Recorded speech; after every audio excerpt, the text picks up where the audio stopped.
દલડીની વાત કરી તો દલડીના મુસ્લિમ સમાજ કોઈ દી ભાજપને મત આપે નહીં. આજે દલડીનો વિડીયો જે વાયરલ ભાઈ એમ કે છે કે હું દલડીનો મુસલમાન છું.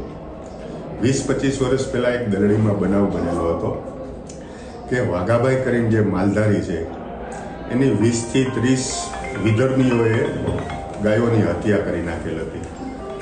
એ બાબતમાં અમે પછી આખી ટીમ ત્યાં દલડી ગયા હતા અને આ દલડીવાળાની જે વાત રહી એ આ વિષયમાં મારી ટીખળ કરવા આવ્યો હતો અને એ કોંગ્રેસી હતો અને મારી પાસે ટીખળ કરી અને મને એમ કે મત કોને આપવાના છે. એલા ભાઈ, હું તારી પાસે ગમે તેટલું કરું, હું તને ગમે તેટલું કહું, તું ભારતીય જનતા પાર્ટીને મત આપવાનો નથી, કોંગ્રેસને જ મત આપવાનો છો અને તું જે વસ્તુ ટીખળ કરવા આવ્યો છો એ આ તારી ટીખળ છે. અને બીજી વાત એ છે કે મેં દલડી ડીઘલિયામાં કોઈ દિવસ પાણી છોડાવેલ નથી અને હરેક વખતે મેં ગામડામાં સભામાં મેં એમ કીધેલું છે કે મને વિધર્મીઓ મત આપી મારી મતપેટી તમે બગાડતા નહીં, અભડાવતા નહીં મતપેટીને.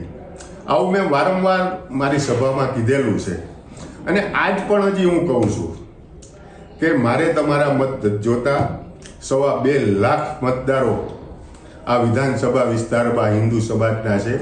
હિન્દુ સમાજે મને ઘણો બધો પ્રેમ આપ્યો છે અને મારા ઉપર વિશ્વાસ રાખ્યો છે અને હિન્દુ સમાજ સતત મારી સાથે રહેલો છે. એટલે મારે આટલા બધા જો હિન્દુ સમાજના મત હોય તો બીજા લોકો પાસે મારે મત માગવાની જરૂર નથી અને ખોટી મતપેટી શું કામ અબડાવીએ જોઈએ.